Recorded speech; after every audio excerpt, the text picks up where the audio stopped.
Last ట్రీలో Lingashtakam నుంచి 3rd శ్లోకాన్ని నేర్చుకున్నాం కదా. ఈరోజు 4th శ్లోకాన్ని నేర్చుకుందాము.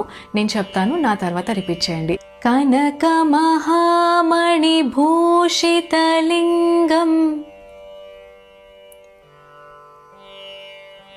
ఫణిపతి వేష్టిత శోభితలింగం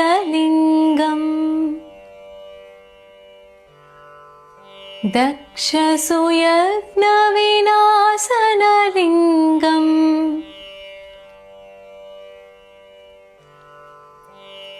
తత్ప్రణమామి సదా శివలింగం.